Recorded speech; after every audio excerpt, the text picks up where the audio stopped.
Hey, I'm Lauren. And I'm Matt. And this is Publish and Prosper, where publishing, technology, and marketing collide.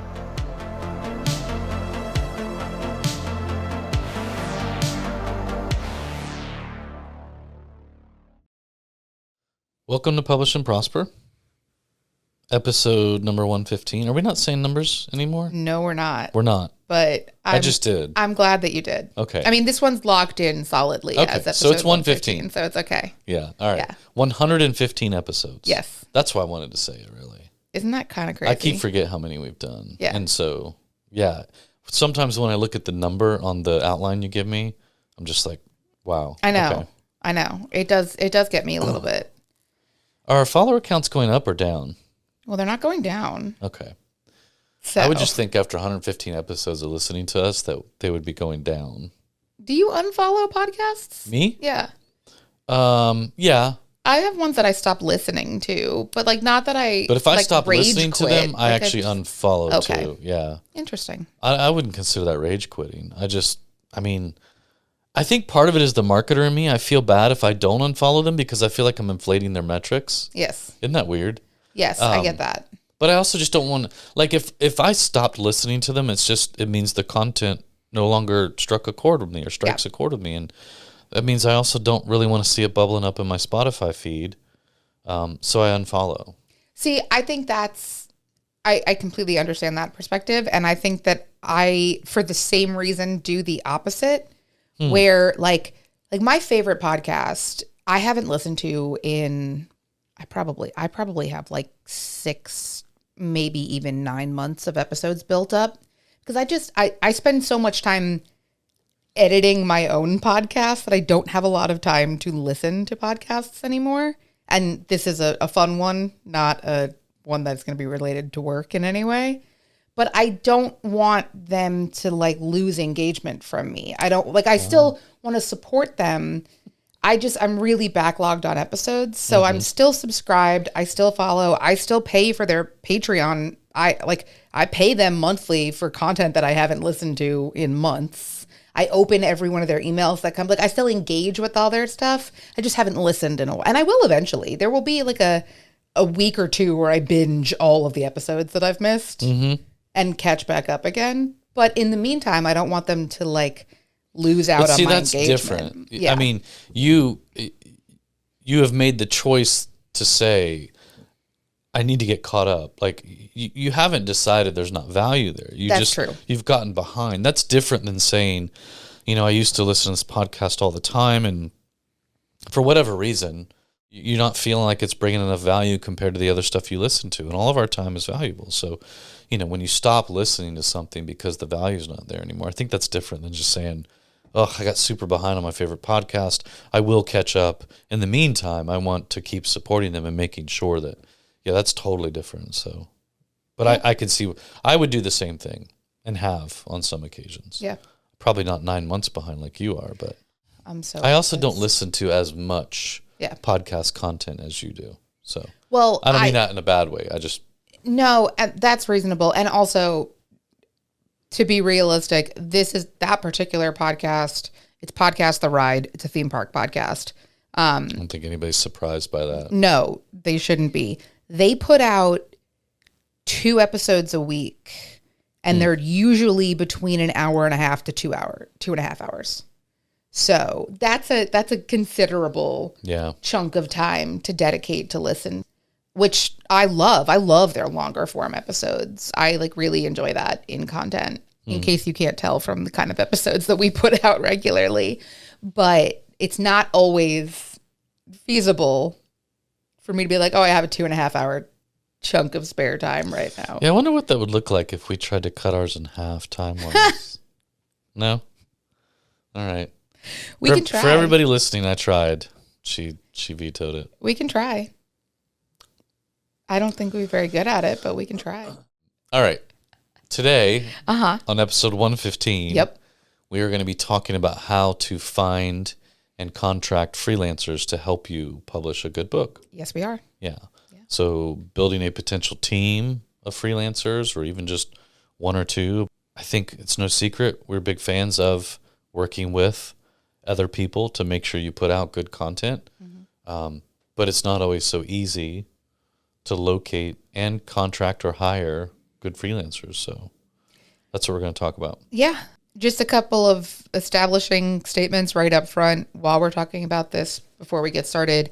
We already got started. Well, technically, we've been yapping for like 20 minutes already. I know. I'm sure everybody can tell by the look on my face. We are definitely not going to be recommending specific freelancers or something like that throughout this episode. It's a valid question. It is something that we get asked a lot. Like, yes. Do you have an editor that you would recommend? Do you have a cover designer that you would recommend? And it feels a little bit like a cop-out answer, but the reality is no, because it's so varied based on what type of book you're putting out, what genre, product, goal, like everything. Like, you know, there are so many different types of specialists out there. It's very, very unlikely that any one single person at Lulu is going to be able to recommend the perfect fit freelancer for what your project or your brand is looking for. Yeah. So for those reasons and many more. Yes. So, yeah. Yes. But I will link in the show notes a landing page on Lulu's website that is some of our trusted and vetted partners and services that we recommend. But instead of this episode being something that we're going to sit here and recommend specific people, or that we're going to convince you why you need a freelancer, we're assuming the premise here is that you're already aware of the fact that you need some additional help with your content. Yeah.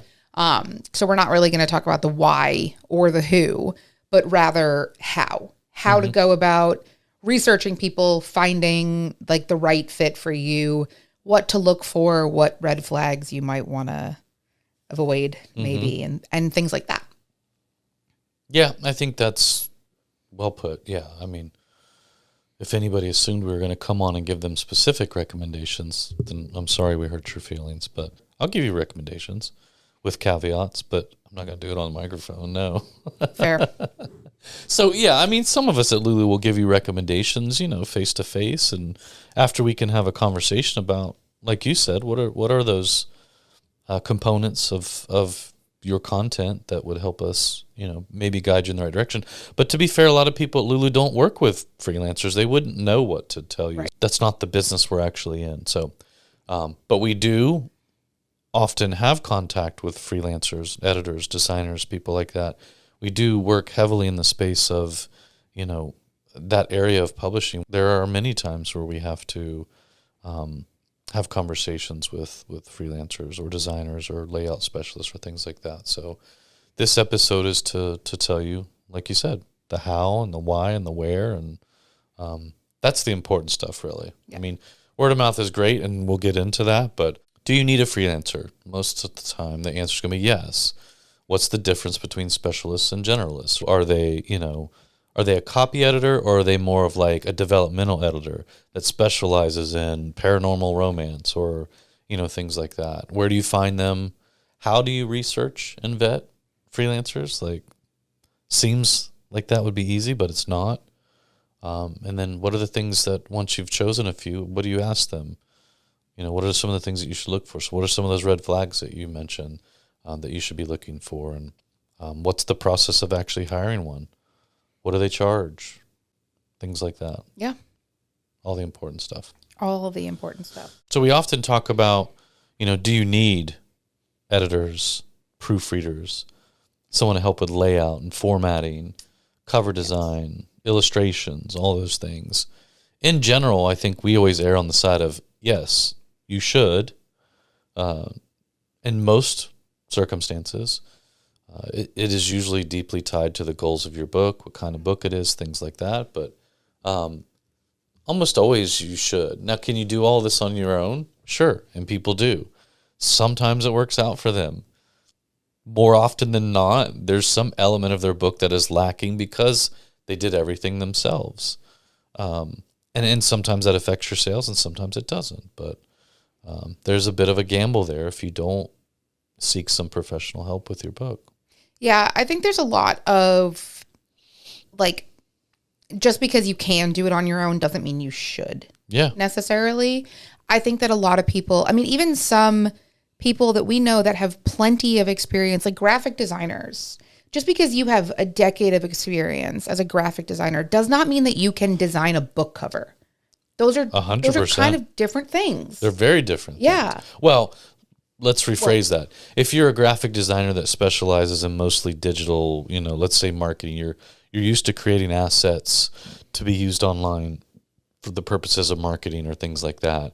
That's wildly different than creating a book cover that's going to sell books. Yes. There's a lot of different components of a book cover that you need to be aware of that will immediately affect the sales cycle of that book.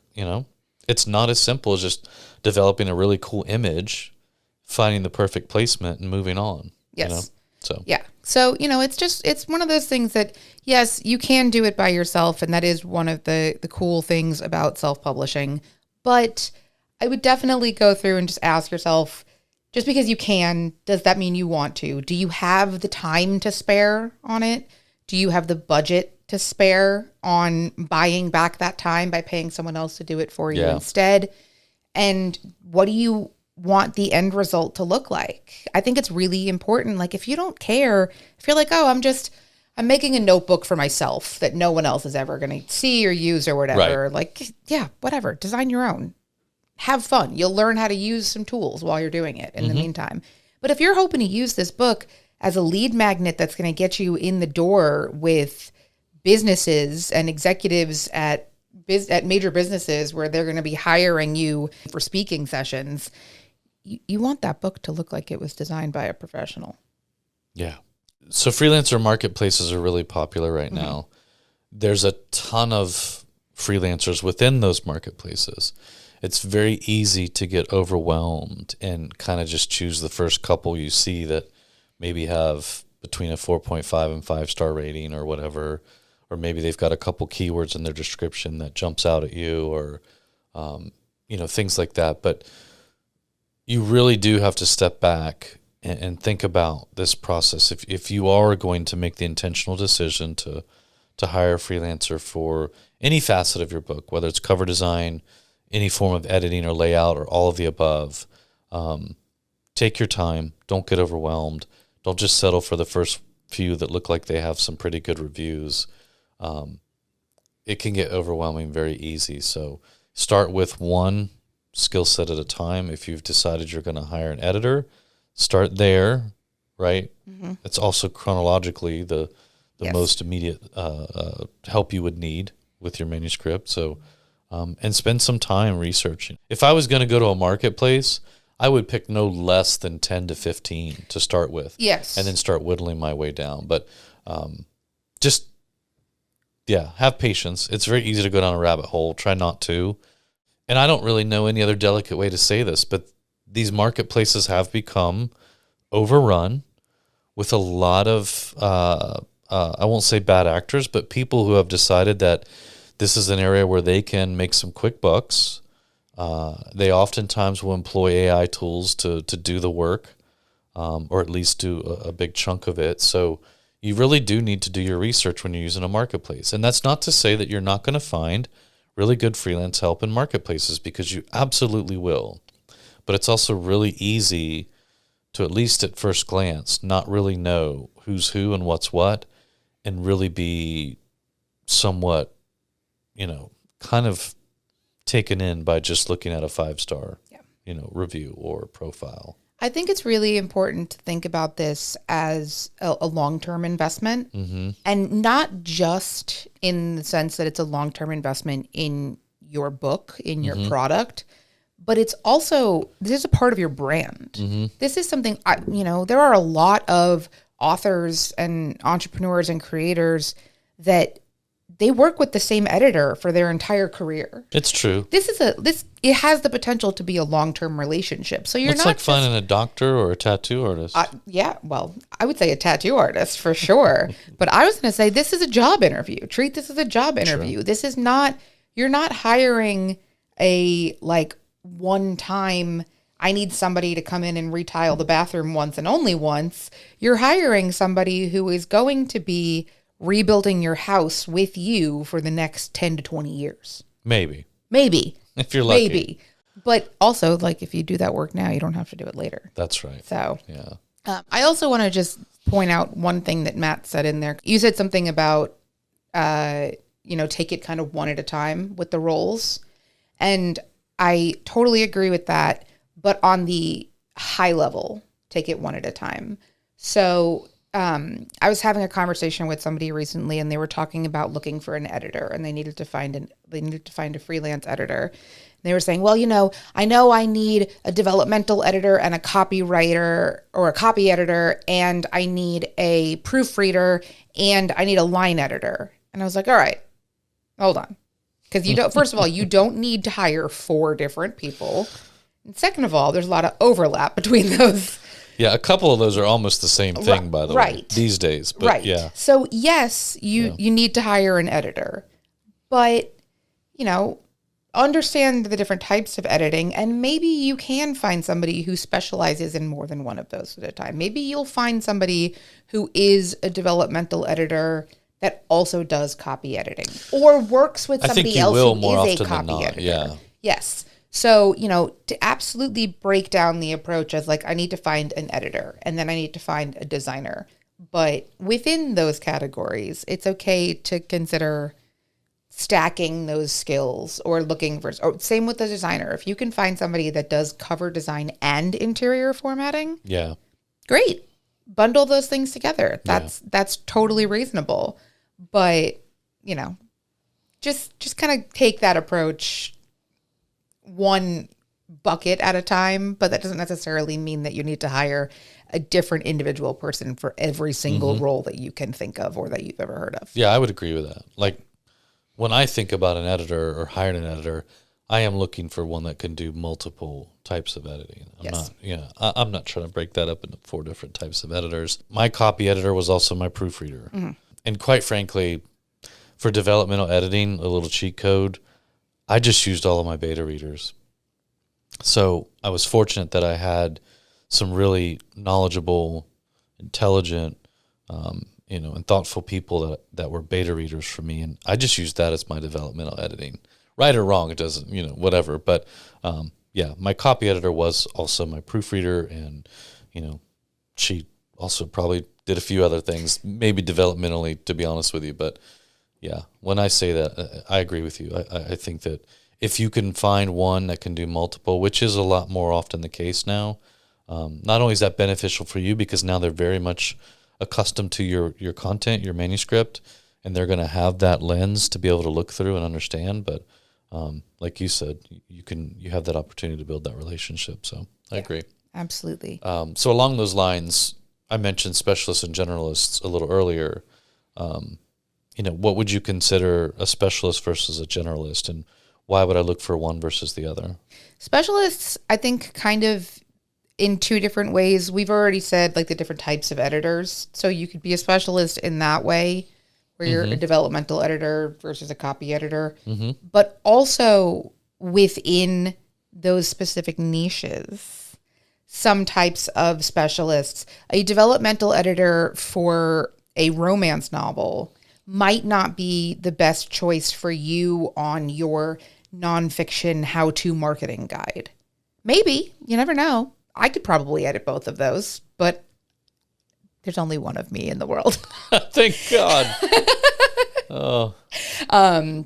But no, I think that is something that, like, you have to find the right fit, not just for the role that you need, so not just for the type of work that you need done, but also for the work that you're producing. Yeah. So you need to find somebody in certain areas of this. You're going to want to find somebody who specializes in this specific industry or genre or topic or whatever it is that makes sense to you. You're not going to find a lot of success with a developmental editor that has exclusively done mystery novels for their entire career, and you are coming in with a medical how-to textbook.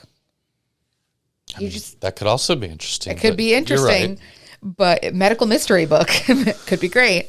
But that wouldn't be my first choice if I was recommending how you would go about finding somebody for your medical text. I would not recommend working with a fiction developmental editor as your first choice option there. So specialists versus generalists, I think there are situations where kind of anybody could suit the role, and it's more a matter of what their skill level is than what their past experience has been. I think a copy editor could probably copy edit most pieces of writing regardless of what the content or genre is. I think somebody that does interior book formatting, maybe the distinctions between something that's a very like chart and image heavy textbook or academic. like that might be a little bit different than something that's more novel, but should be a novel versus a business book, the formatting is more or less the same.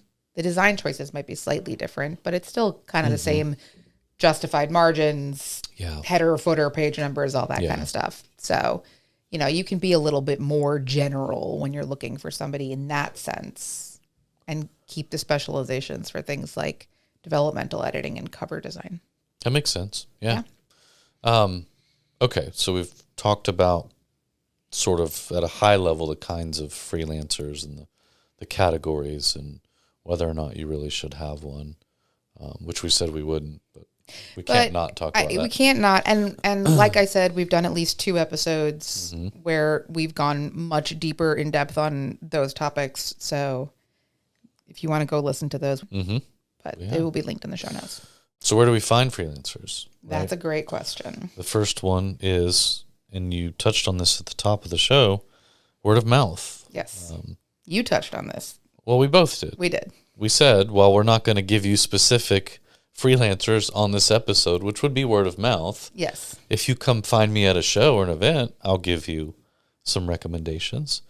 And I think that's, like anything, word of mouth is almost always the best way to find someone that you need. Yes.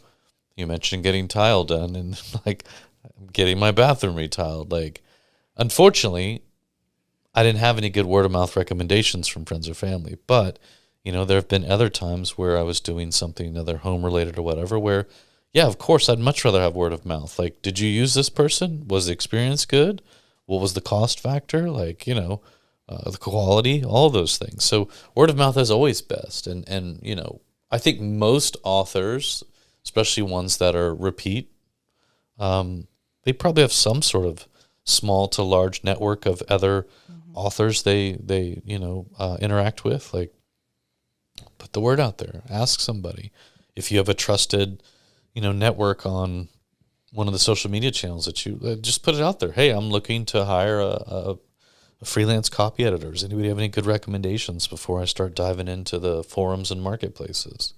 And I think that, again, like everything else in this world, if you can get a good word of mouth recommendation, I mean, to me, that's the most trustworthy source of information. Friends and family or peers that have used these people. It's less research and vetting you kind of have to do. Like, you've got it from the mouth of a trusted person. Like, I used this person for this service and they did a great job. The price was extremely fair. They were timely, accurate, detailed, whatever it is. So it's less work on your part to go out there and research and then interview this person, super thoroughly and ask for 10 samples of work and all that stuff. The problem is that there are times where you might put the word out there, you get a bunch of recommendations back, and sometimes maybe you're not actually getting the best recommendations because somebody might just want to be helpful and throw something out there. So if you can keep it targeted to very closely trusted individuals, that's often better for word of mouth. But nonetheless, I think that's always the best place to start.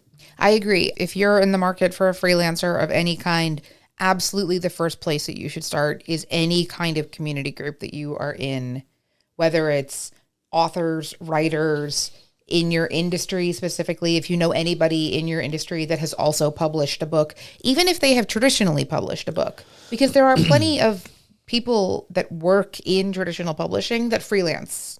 Yes. In addition.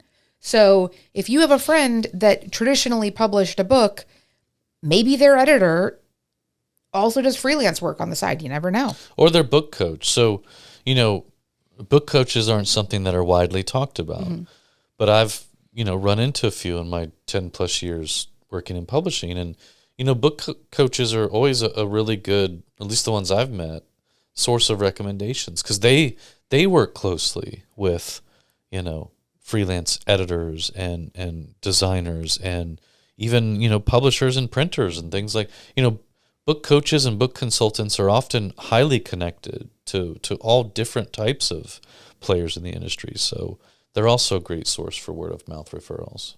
Agents also. Sure. Book agents. That's part of their job is to be in the know about different types of people that they could potentially pair their clients with. Yeah. The second place that you can look to find freelancers if the referral system isn't working out for you or you're not having any luck there, or even you just want to do some research on your own for a little while first, we've also talked about this already, it's marketplaces. Yeah. So there are a lot of online marketplaces, some that are like already just really, really broad kind of one-stop shop for different types of freelancers, something like Fiverr or Upwork or freelancer.com. Those are all, they're not really going to specialize specifically in book production, but if there's a freelancer to be found out there, you'll probably find at least one of them on Fiverr. Yeah, some of them do actually, like Fiverr. I haven't looked on Upwork lately or freelancer.com, or there's even, a couple more out there, but I do know that Fiverr has they've now categorized. So if you're specifically looking for freelancers in the world of book publishing, I think is the category they have, you can click into book publishing and then it does sort of break them out and categorize them by, it's still overwhelming. There's still a ton in there and you still need to be very careful about who you're, reviewing and hiring in terms of, the work being completed, who's actually doing the work, things like that. But yeah. Yeah. And there are definitely some pros and cons involved with that because yes, it can be very overwhelming. It can be, you're going to definitely have to do a little bit more manual research to vet whoever it is that you're considering, to try to seek out some sample work or try to get an understanding, maybe testimonials, reviews, honest feedback from people, things like that. Are they legit? Can you tell that they're actually somebody that you want to work with? Is it a real person or is that their sort of AI persona avatar? Right. But I do think that most of these trusted marketplaces do also have a system built in, like a safeguard kind of built in, where if you chose poorly and this person does not deliver the work that you've paid for or something like that, you have a recourse for being able to go and be like, hey, I had a contract with this person and they didn't produce what they were supposed to.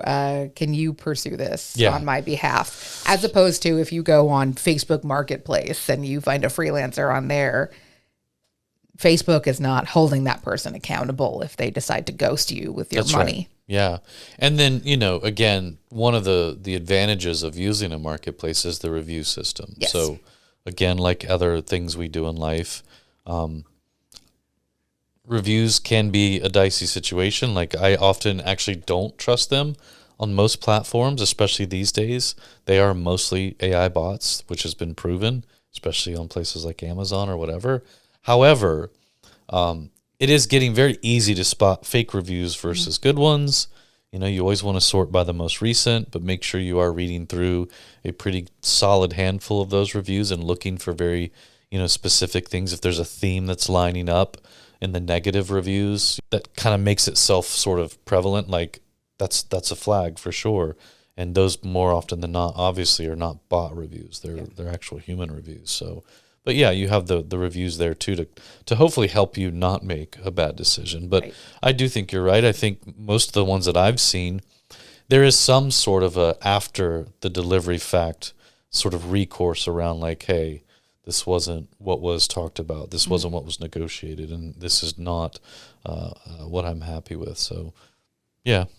I also think that because I agree that the negative reviews are almost more informative and authentic these days. Sometimes comical.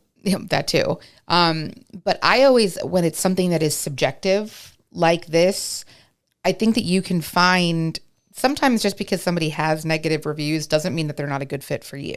Right. And so if you read through that, this is not subjective, but one of the things that I see all the time when I'm looking at reviews for when I'm ordering clothing online, and I'll see things all the time that are like 2-star review because this dress was really cute, but it was way too long on me. And I'm like, all right, 5'2" girly over here. The dress was too long on you. I'm 5'10". You're A dress being 5'10", too long, by the way. Oh, sure. Like whatever you say. But like a dress being too long on me is a good thing. Like I need it to be that long. So you're giving it a 2-star review because it was too long. I'm actively seeking out these dresses that are being described as too long. Yeah. So, the same can be applied to something like this. Well, this is part of why I don't like reviews in general, though. That's fair. If they're not created by bots, I'd say the other 50%, take half of those and strike them immediately because they are things like that. Or like my favorite Mexican restaurant, like there's reviews in there that are terrible because they thought the tacos were priced too high. Like, really? Like, you're mad because the taco was $1.75 and at your local truck they're $1.50? Like, you didn't need to write a review for that, my guy. Like, F off. So was your $1.75 taco really good? But that's what I want to know. Yeah, exactly. Yeah. And like you said, dress is great, but it was too long. Like, just be careful. When you're reading the reviews, actually read them. Look for patterns. Look for themes in the reviews. And again, look to see, are these just general, like, reviews about, something that doesn't really matter for you in your book? Or are there legitimate concerns that people are raising? It sounds like humans wrote it. And this is somebody who clearly want to steer clear. Move on. There's enough freelancers on these marketplaces where if you even have a shadow of a doubt, like it's a murder trial case and you're part of the jury, if you've got a shadow of the doubt, move on. Yeah. There's enough of them on there. You don't have to be that nitpicky. Yes. So it's also a great way for you to fact check referrals. Yeah. So if you get a bunch of people that are trying to be helpful and they have good intentions and they've never actually worked with this editor, but a friend of a friend has a friend who is a freelance editor. Yeah.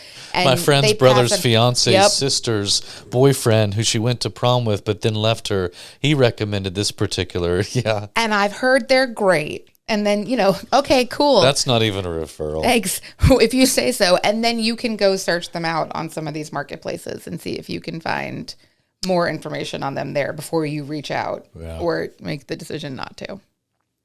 Yeah. And then not the last place because there's a variety, but the last one we're going to cover right now. The three major ones we're yes. covering. Yeah, this is the third. Yes. Is going to be dedicated organizations and communities, which is not, I'm not confusing that with when I say referrals, when we're talking about referrals and we're saying go to your author community or go to your industry community or your circle group for whatever. Yeah. We're talking about like actually dedicated to these types of freelancers. Right. So Editorial Freelancers Association is something that we have referenced repeatedly throughout episodes. And every year they put out a really nice PDF of like what are industry standard pricing for all the different services. It's an extremely helpful organization. And again, they often publish a lot of great resources that will help you choose an amazing editor for your work. So honestly, that's probably where you should start anyways. Yes, I agree. If nothing else, they'll give you a lot of great information that will help you guide or navigate yourself, through things like choosing the right editor. So that's always a great place to start. Yes. Yes, absolutely. Highly recommend. I think the Nonfiction Authors Association also has like a not a database necessarily, but like that's a great resource for you to go find referrals for freelancers that other members of that organization have worked with. Yeah. So I think these are really great organizations and communities to check out when you are looking for freelancers of any kind. When you are looking for freelancers, and let's say you're in the marketplace situation, or even if you got a few good referrals, but you still want to do a little bit of research, how do you research and choose the right freelancer? What are the things that you should ask? What are the red flags you should look for? You mentioned earlier, which I think was the right way to categorize this. This really is like a job interview. I wouldn't stretch it out as long. The freelancer will probably take a pass on you, but you should absolutely interview them. There are things that you should know to ask and things to look for, right? Yeah. I mean, I think you should start kind of at the top with if we're going to call it a job interview, you're going to start by putting together a pool of applicants. So, you want to start by saying, okay, I need this vast sea of different types of freelancers out there. I need to really narrow it down to a long list. And I need to start going out. This is where you go into your communities and say, hey, anybody have any referrals? Anybody worked with somebody before? Also, anybody have any that you're like, avoid this person at all costs? That's equally valuable in referral situations. Like, hey, this person looks really great on the surface, but there's some red flags that you're not going to see until you're already under contract with them. So, start asking around. If you don't have people to ask, but you're still using some books as comp titles, check the acknowledgments, check the copyright pages and stuff like that, and see if you can tell from within the book itself who worked on that book. So that's actually what I think the pro tip here is for this section. In our outline, Lauren has a pro tip here. I don't think that's the pro tip. I think what you just said is actually the pro tip. Okay. And that can be applied to a lot of things in your publishing journey. And I don't think that's talked about enough. And I always forget about that. I'm glad that you brought that up, though. Like, I can't tell you how many times I finish a great book. Like, everything about it is great. It was well written, like, well designed, well laid out. The cover's great. Like, it's just a great book, like, from start to finish. Almost everybody who touched that book is listed in there somewhere. Yes. They're either in the front listed as, the editor, this person did cover design, this person was the illustrator, or more often than not, they're thanked in the back in the acknowledgments, front or back, whichever, by the author themselves. Even if you're looking for an agent, boo, and you're not self-publishing, that's fine. More often than not, an author thanks their agent in the acknowledgments or something. So a great book is also a really good source of finding your next editor or designer or agent or whoever that might be. Yes. So comp titles, like you said, I think that's a great idea for a lot of things. I'm glad you brought that up. That's the pro tip. Okay. I will accept that. But yes, I think that is really, really often overlooked. I started reading the acknowledgement sections of books when I started working in the publishing industry because I liked seeing my friends' names in there. And then I started to, in the same way that we've talked about branding in other cases, where we've talked about like, after a while you realize that a lot of the books that you read come from the same imprint. And now when I'm looking on bookstore shelves, if I see that imprint logo on the spine of a book, I'm more compelled to pick that book up, even if I've never heard of it, because I trust that imprint. Yeah. Same kind of thing. I'm now surprised, although less so as I've noticed this pattern, when I'm reading the acknowledgments in the back of books and I realize how many books that I love have the same agent or the same editor or have thanked the same group of people, or they're like these authors are connected in some way because they're all in a writing cohort together or something like that. And there's a lot of, if you're trying to figure out your cover design and you pull 20 book covers that you really like, I bet there's some overlap in the cover designer on this. I never paid attention to the acknowledgement sections until I had to write one. Yeah. And so then I went back to a lot of my favorite books, nonfiction and fiction, and started looking at the acknowledgement sections, and I was like, who are they thanking? Like, do I need to do this? Like, how thorough should it be? Like, is anybody going to be upset if they're not included? And then that's, like I said, that I realized, holy cow, like there's a lot of people being listed in here that I never would have thought would have been listed. And this could be a great source for somebody who is looking for these types of resources. So yes. Yeah, I'm glad you brought that up. I always forget about that, but I think that's such a great idea. Yeah. Now again, this should be done with books that you really enjoy, that you think are well done. You don't want to go in the acknowledgments and find out who the editor was for a book that was just marginal. Like, it's not solely that editor's fault, but again, find a bunch of comp titles or books that you really like, or comp titles in your category that sold really well. Might not have been a book you read or that you liked, but again, comp titles it's just that. It's in your category, it's in your genre. If it did really well, again, go see who's thanked in there. Go see who the editor was, who the cover designer was. Yeah. Yeah, absolutely a great kind of untapped resource. I agree. Yeah. But you can also, as you're narrowing down that list, because that is something that is manual work, which is fair. A lot of the resources that are like marketplace or platform based will probably have some parameters that you can narrow down the search fields. And I would not apply all of them at once, but I would start with your top priorities. Yeah. So, if you have like an absolute maximum budget, you cannot go, like hard limit, cannot go over this. That should be the first field you narrow down. Yeah. Filter out anyone that's going to charge more than that.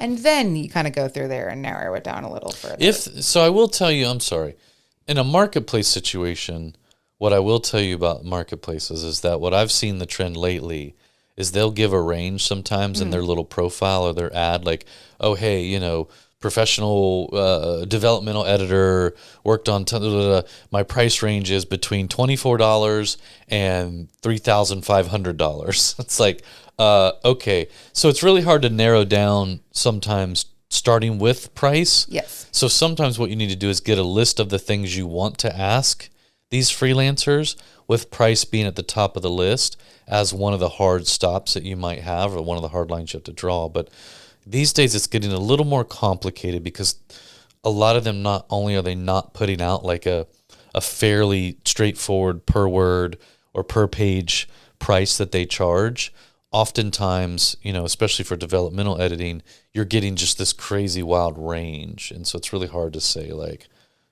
well, yeah, if the range is $25 to $3,000, technically you're in my budget, right. But like, right.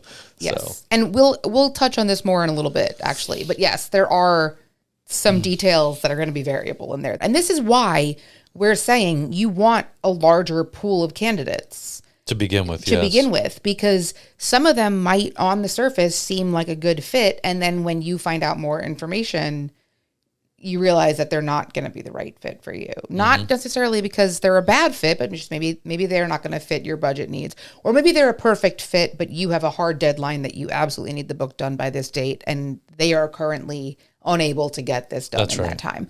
So you want to start with a longer list, and then you're going to want to narrow that down a little. So in order to narrow it down, you're going to want to, like I just said, review some of their details, some of their specifications.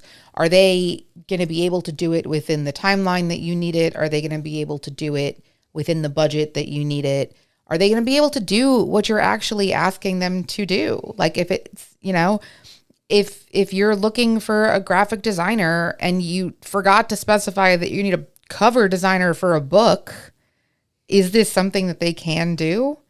Or are they exclusively like digital graphic designer?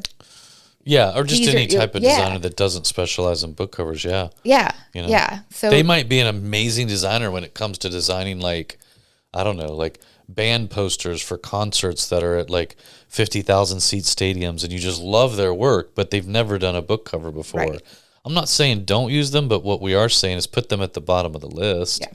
Yeah. Designing a book cover is not easy. It's not straightforward. And if they've never done it before, then again, there's a lot of little nuances and things that need to be taken into account to design a cover that's going to really sell a book. Yep.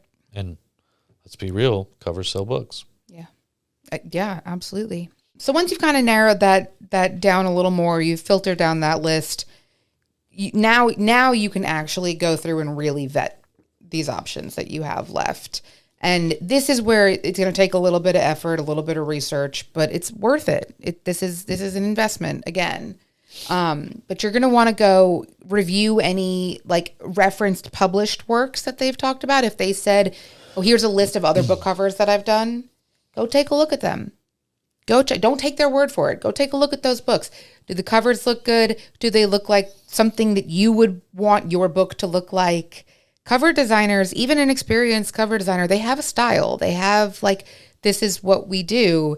If you're somebody who's really, really anti-people on the cover, and the cover designer that you're talking to has only ever done books with people on the cover, why are you talking to them? Yeah.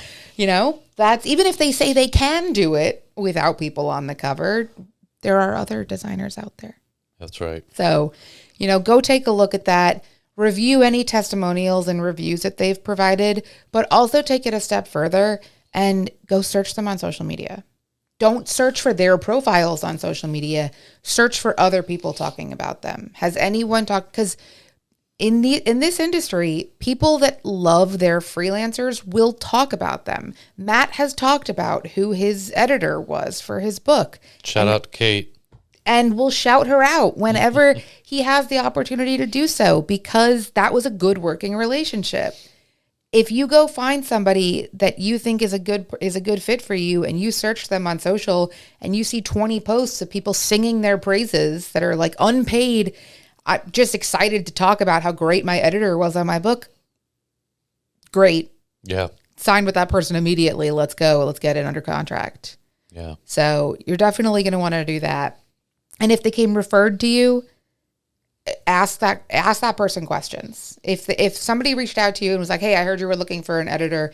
Here's mine. She was great. Really loved her. Great. Awesome. Cool. Now that you've confirmed she's a good fit for you, go back to that person that originally referred them and ask the specific details. Did they deliver what was expected? Did they deliver it on time? Did they get it right the first time? Or was it something that you had to go back and forth constantly and be like, I need this, I need this, I need this? What was their communication style in general? Did they only text you? Or do you have an email chain back and forth? Like, how does this work? Like, did you have to wait 5 days in between each response? Yeah. Yes. And maybe the most important question of all, would you work with them again? Yeah, I mean, the assumption is that they would if they're referring them to you, but these are all great questions. Yeah. I agree. It's some of which, again, can be found in other places. But if you're lucky enough to get some word of mouth referrals, some from people who are very trusted and they seem very excited about this particular person, that's the best. But these are still questions you should ask. Yep. Assuming that everything was great is probably not the best thing to do. Even just to know in advance, like the question about how much back and forth did you have? Yes. That's something I think a lot of people don't realize this if they don't have experience with this. A lot of freelancers will have built into their package, like you only get X number of revisions. Yeah. So like for a cover designer, you might have a cover designer that says you only get 3 revisions max, and whatever the third draft is the final, whether you like it or not. Or extra drafts cost this extra amount of money. Yeah. Yes. Extra revisions. Yes. Sorry. Which is why 2 of the questions that I would say right off the bat when you're talking to a potential freelancer is what's included in the package, and what additional expenses will I potentially accrue throughout this process. Yeah. So if it is, you get 3 revisions included in the package, and then any additional after that are $150 per revision, that's something you're going to want to know, especially if you have a set budget. Yeah. That's something that you want to know in advance. Or if it's an editing situation, if your word count changes up or down based on, editing and other things, like, does that affect the price, right? If the developmental editor suggests a bunch of things that inflate your word count by 1,000 words, 3,000 words, 5,000 words, is there an extra cost now because you went from a 80,000 word job that was quoted as an 80,000 word job to a 85,000 word job? Yes. So you have to be aware of all those things, just to ask the right questions. Yeah. That's another question. And Matt alluded to this earlier when he was talking about the range that you'll see in what it's going to cost to hire somebody. How are you setting your prices? Are you setting it? Are you charging by the hour? Are you charging by the word count? Are you charging by page count? Are you charging by total number of revisions that we do? Like unlimited number of revisions, but at the end, I'm going to charge you based on how many times we went back and forth and did a pass through of this work. That could be a big difference between 2 rounds of revisions and 6 rounds of revisions. Which, by the way, a pro tip, if they charge by the hour, ask them how many pages do they typically do in an hour. Yes. And then go back to the EFA organization and look at their sort of ranges for what, an hourly wage would be and how many pages should be included in that. Yes. I'm always a little bit leery of hourly, Me too. but I don't know that that's fair. But I do know that if somebody charges hourly for editing or design, mostly for editing, they should be able to tell you the average amount of pages that are edited in an hour's time. Yeah, I agree with that. And absolutely, you're going to want to ask for details like contracts. Is there a contract in place? Do you have a formal contract? Please sign a formal contract. Just make sure everything is I'm in just line. going to say right now, Yeah. don't hire anybody without a contract. Thank you. Or an agreement. Like, Yes. a contract is not often used anymore these days. Oftentimes it's an agreement but do not hire anybody without some sort of an agreement or contract where deliverables are laid out, price is laid out, and timeline is estimated or laid out. Just don't do it. Yes. I don't care who it is. In writing. Yeah, of course, 100%. I'm sorry to say this, but you have to be able to have those receipts where you can go back to somebody and say, hey, here is a time-stamped dated email from you That's where right. you promised me you were going to deliver this content, this amount in full by this date, and I don't have it. Mm-hmm. So absolutely 100% agree with that. And then for some of these different things, especially when it comes to graphic design, if you're doing any kind of cover design or even like marketing collateral or something like that, you might want to ask some questions about licensing and ownership and AI usage to make sure that you have the rights to the final product. More than AI, stock imagery, but Yes, AI that is was what, the other one. I mean, Yes. AI is a whole nother thing, right? Like, Yeah, 'cause you we're may still not figuring want them that to out. use AI at all.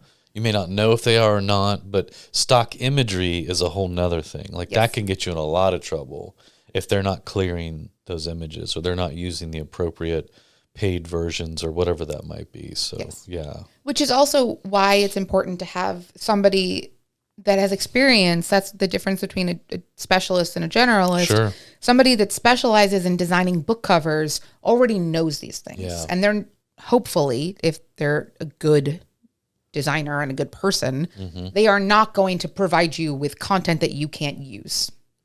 Yeah. So that's where that kind of stuff matters. Yeah. Just real quick, because I think we've touched on some of these already, but red flags for all the questions that you're going to ask, for all the things that you want to pay attention to. There are a lot of different things that it's going to depend on what your end goal is, whether or not this person's a good fit for you. But there are going to be some red flags right away. Obviously, if their portfolio doesn't match your genre, your expectations, your needs, your style, don't work with that person. That's just realistic. If you want them to be contributing to your brand, you want to make sure it matches your branding. Yeah. But also, you want to make sure that they are not going to be over-promising on things that they absolutely could not realistically guarantee in any way. If you're getting somebody who is saying, I guarantee you that you'll hit a bestseller list, or I guarantee you that I will be able to secure a network TV interview for you and your book. There's no way they can guarantee that. They absolutely cannot. So red flag for sure. Matt already said, don't work with somebody who doesn't want to agree to a contract or a written agreement of some kind. If someone is cagey about committing to firm deadlines or deliverables, that's not a good thing. Just move on. Immediately. You need those things locked in. If they're vague about their pricing, if they won't answer your questions about, how do you set your pricing? Can you give me an estimate for what the final cost of this is going to be? Yeah. That's move on. Just keep going. And also, I know these things get expensive, but if somebody is coming in at considerably cheaper than the standard market rate, I would, in fact, look that gift horse in the mouth. Like, I would not. That's not a good thing. No. That's not competitive pricing. That's usually a that's yellow flag at 100%. Your work is getting farmed out to somebody who is just generating AI slop, period. So 100%. Do not take something that is considerably cheaper, no matter how tempting it is. Yes.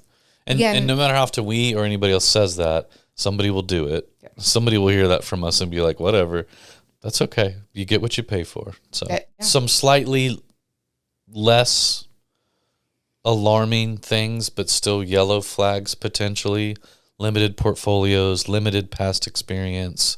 It's not always a bad thing. I think you said earlier on, if you're looking at two different cover designers or designers, one's, a 10 plus year veteran designer, does really cool work, but hasn't really done any book covers or in your genre, versus an artist you're looking at who's maybe, a 3 to 5 year veteran, fairly new, but has cranked out a bunch of really good looking book covers.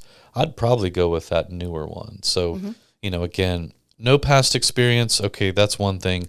Limited past experience, you really need to take it into context what they've done compared to somebody else. But limited portfolios, again, you need to dig a little deeper into that. It's not necessarily a red flag, but it is a yellow flag. Like, slow down a second. Let's take a look and see what they've actually done. Who'd they do it for? How long did it take them to do that? All those other questions that we asked. And then, we talked about this too. Mixed reviews or testimonials. Again, there's such a thing as subjective versus objective. You need to dig into those reviews if this is somebody you're interested in working in. Were they just upset because the dress was too long and they're a short person, or because the taco was 25 cents more in their favorite truck? Or did they have a legitimate complaint that every time they emailed this designer or editor, it took them 5 days to respond? Every time they responded, they were very vague. The deliverables were late. Like, those are legitimate concerns. Yeah. So, yeah. Yellow flags. They're not hard and fast, immediately cut this person off your list, but fact check, gut check, just take a pause, slow down, and review that a little bit. Yep. Yeah. Obviously, this is something we could get as in-depth as possible on this and never run out of topic, because there's so many different facets and elements to it. But there, as we've said throughout this episode, there are a ton of different resources that are available for different types of freelancers, different types of research. But I still think at the end of the day, the number one most valuable resource that you have available to you is the community that is within your industry, whether it's your other authors in your genre or other speakers that are in your business cohort or people in your mastermind group or whatever it is. Start there. Those are your most invaluable resources and sources of referrals. And hey, maybe best case scenario, one of them says, hey, I'll do it for you if you do a book swap with me, and we'll beta read each other's manuscripts. Mm-hmm. Yeah. And don't forget Lauren's pro tip about comp titles, checking the acknowledgement section, checking the copyright pages for who the editor and the designer were. Those are always great sources too. Yeah. Just remember, none of this is a one-size-fits-all solution. Yep. So if you use these sort of markers to guide yourself along the way, I think you'll end up with some people that you're happy with. And yeah, build your team. At the end of the day, this is a part of your branding. This is a part of your building your business, your team of people. Yeah. Find the right fit for you. Find the right person to fill this job role, and you might find a really, really incredible long-term partner. Yeah. If you're lucky. If you're lucky. Think we did it? Probably. All right. What do your bracelets say? What do they say? Live fast, park pass, die fun. That's a repeat. That is a repeat. But I like it. They're all repeats. All this in heaven. And I can do it with a broken heart. All right. And on that note, yep. Thanks for listening. Thanks for tuning in. Please leave us a comment or a review on whatever channel of choice you like to listen to us on. Like and subscribe if you haven't already. Let us know if you have any questions or comments or concerns. You can always email us at podcast@lulu.com, and tune back in for another new episode next week. Until then, thanks for listening. Later. Publish and Prosper is brought to you by Lulu.com. To learn more, visit publishprosperpodcast.com. For more episodes like this one, be sure to like and subscribe on Apple Podcasts, Spotify, YouTube, or wherever you get your podcasts. Thanks for tuning in. I just had the strangest urge to high five you. I don't know. 115 episodes later, and suddenly I'm like, this is how we're going to end it. No.